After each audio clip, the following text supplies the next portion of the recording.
Sir TDP Janasena BJP పొత్తులో భాగంగా ఈరోజు నరేంద్ర మోడీ గారు కూడా చిలకలూరుపేటలో వచ్చి సభ పెడుతున్నారు. ఎలా చూస్తారు ఈ పరిణామాలు? రాబోయే రోజులు ఎలా ఉంటుందంటారు 24? చంద్రబాబు నాయుడుకి ఆల్రెడీ ఏమీ లేదు, మొత్తం అంతా వెంటిలేటర్ మీద ఉన్న పార్టీ అది అందరికీ తెలిసిన విషయమే. అతనికి అవసరమైతే కాళ్ళు పట్టుకుంటాడు, అవసరం లేకపోతే అసలు అటు పక్క కూడా చూడదు. అతనికి ఇప్పుడున్న పరిస్థితి ఇంకో దిక్కు లేదు కాబట్టి అటు బీజేపీని ఇటు పవన్ కళ్యాణ్కి ఏమో ఎప్పుడు ఏం మాట్లాడతాడు, కాసేపు కాకినాడలో ఎంపీ సీట్ అంటాడు, కాసేపు ఎమ్మెల్యే సీట్ అంటాడు, పిఠాపురంలో మా వాళ్ళు ఉన్నారు ఒక 9 మంది అంటాడు, అటు వెళ్ళి గెలుస్తానంటాడు. మళ్ళీ ఎప్పుడు అయిపోతాడో ఎప్పుడు మాట్లాడటం అయిపోతాడో తెలియదు.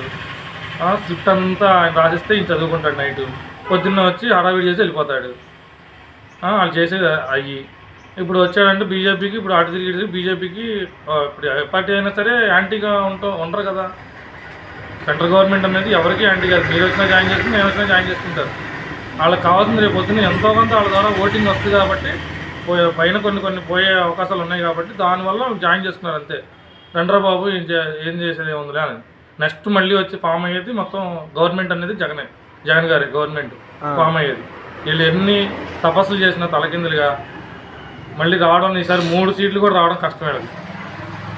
జనాలకు తెలుసు ఎవరికి ఏం చేశారనేది. ఈ 14 ఏళ్ళ ముఖ్యమంత్రి చేసి చంద్రబాబు నాయుడు ఏం చేశాడు చెప్పానండి. బయటకు వచ్చి బహిరంగంగా ఏమి చెప్పలేరు, ఎందుకంటే వాళ్ళు ఏం చేయలేదు కాబట్టి. జగన్ మరి అన్న మాట ప్రకారం 99% 100% చేశారు. అది జనాలకు తెలుసు. టిడ్కో ఇళ్ళ కాడి నుంచి ప్రతిదీ కూడా ఎవరితో సంబంధం లేకుండా ఇచ్చాడు ఆయన, లంచాలు లేకుండా. వాలంటరీ వ్యవస్థ కానీ ఇవన్నీ అభివృద్ధులు కనబడుతున్నాయి కదా. వీళ్ళు ఏమైనా మాట్లాడితే రోడ్లు అంటారు. రోడ్లు మన స్టేట్ కాదు, ప్రతి స్టేట్లో రోడ్లు ఇలాగే ఎంతకన్నా దారుణంగా ఉన్నాయి. మరి ఆ రోజు ఆనాడు చంద్రబాబు నాయుడు వేస్తే ఎంత దారుణంగా ఉండవు కదా. ఆనాడు చంద్రబాబు నాయుడు అని పట్టించున్నాడు ఏంటి రోడ్లని? ఏ దానికి ఎటు తిరిగి వచ్చినా జగన్ చూపించాలి. జగన్ పరిపాలిస్తేనేమో శ్రీలంక అయిపోద్ది, కోడిగుడ్డేమో 10,000 రూపాయలు అయిపోద్ది. అదే చంద్రబాబు నాయుడు చేస్తేనేమో ఏంటి సింగపూర్ అయిపోద్ది, డెవలప్మెంట్ కనబడిపోద్ది, కనబడిపోద్ది.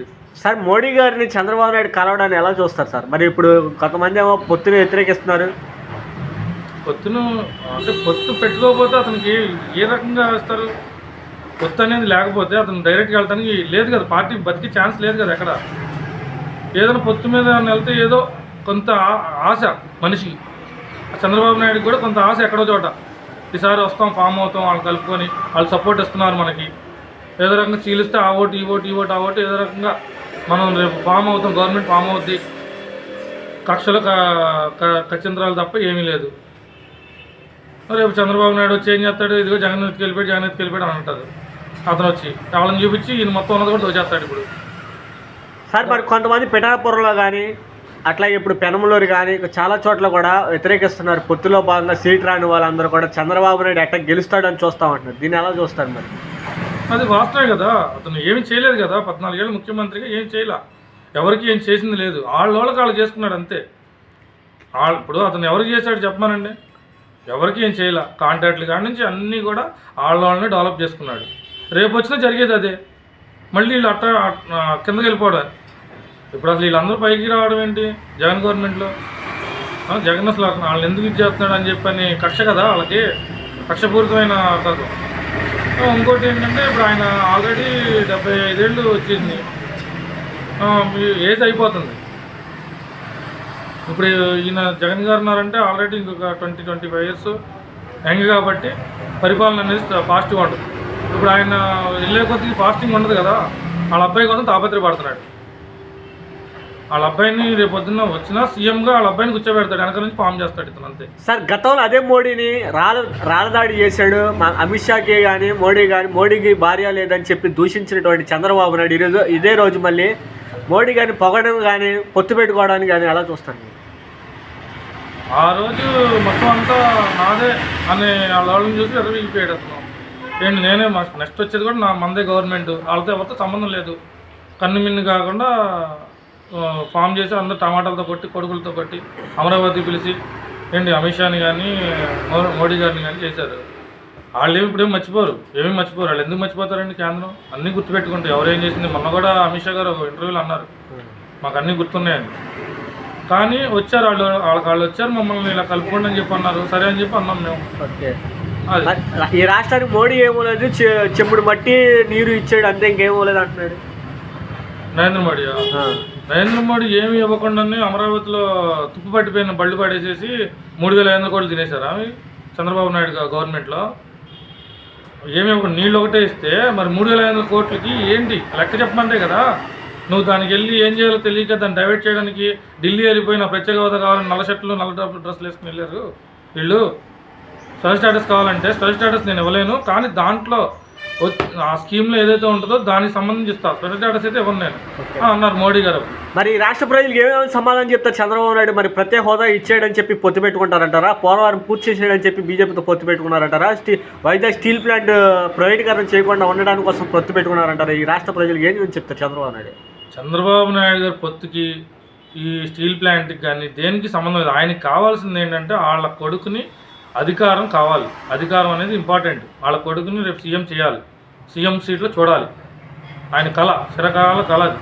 దానికోసం చేస్తున్నాడే తప్ప మోడీ గారి దగ్గర నుంచి స్పెషల్ స్టేటస్ గురించి కానీ, అదే స్పెషల్ స్టేటస్ కావాలనుకున్న వాళ్ళు ఆ రోజున సోనియా గాంధీతో కుమ్మక్క అయినప్పుడు కుమ్మక్క అయ్యి జగన్ని అంత ఇబ్బంది పెట్టరు కదా.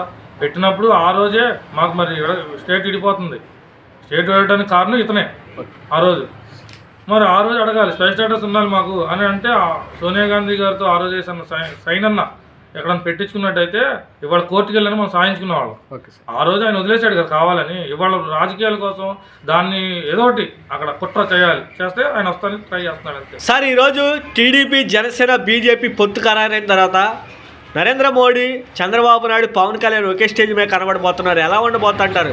ఈరోజు చంద్రబాబు నాయుడు ఆధ్వర్యంలో జరగబోయేటువంటి ప్రజాకరణ సభ గురించి ఏం చెప్తారు? ఈరోజు చూసుకున్నట్టయితే చంద్రబాబు ఢిల్లీ కాళ్ళ కింద పెట్టాడు తెలుగుదేశం పార్టీని తీసుకెళ్ళి. ఢిల్లీని ఎదిరించిన మునగాళ్ళలో ఒకటి సీనియర్ ఎన్టీఆర్ గారు, ఇంకోటి వైఎస్ జగన్ గారు. అదే రోజు మరి ఇటువరకు చెప్పాడు చంద్రబాబు నాయుడు. ఏం చెప్పాడు? అమిత్ షా మీద రాళ్ళ దాడి చేశాడు, నరేంద్ర మోడీ గారిని పెళ్ళం లేదన్నాడు. ఇవన్నీ తెలుగువారి ప్రజలకి సమాధానం చెప్పాల్సిన అవసరం ఎంతగానో ఉంది. అదే మరి నల్ల చొక్కాలు వేసుకుని ఢిల్లీ వెళ్ళి ఏం చేశాడు? చంద్రబాబు నాయుడు చేసేదంతా తన సొంత స్వలాభం గురించే. తన మీద ఉన్న కేసులను కానీ, తన కొడుకుని ముఖ్యమంత్రిగా ఎక్కించాలని ఒకటే కానీ ప్రజలకి ఏదన్నా చేద్దాం అనేది ఎలాంటిది లేదు. అది కూడా జనసేన కానీ, బీజేపీ కానీ, టీడీపీ కానీ, 3 పార్టీలు ఎన్ని పార్టీలు కలిసి వచ్చినా సరే జగన్ అన్న మాత్రం సింగిల్గానే వస్తాడు. ఎవరితో పొత్తులు అవసరం లేదు. మాకు పొత్తల్లా ప్రజలతోనే, జగన్ అన్నకి పొత్తల్లా ప్రజలతోనే ఉంటుంది. వైనాట్ 175కి వైనాట్ 175 కొడతాడు జగనన్న. ఇంకా రాబోయే రోజుల్లో రానున్న 5 సంవత్సరాలు ఇంకా మంచిగా పాలిస్తాడు. మరిన్ని మేనిఫెస్టోతో ముందుకు వస్తాడు. ఇవే కాకుండా మరి చంద్రబాబు నాయుడు ఈరోజు పొత్తులో భాగంగా మరి స్టీల్ ప్లాంట్ తెచ్చాడని ప్రజలు అడగాలి. ఇంకోటి మన ప్రత్యేక హోదా ఏది? మన ప్రత్యేక హోదా గురించి పొత్తు పెట్టుకున్నాడా? అవన్నీ ప్రజలు మరి గమనిస్తూనే ఉన్నారు. అది ప్రజలకి సమాధానం చెప్పాలి.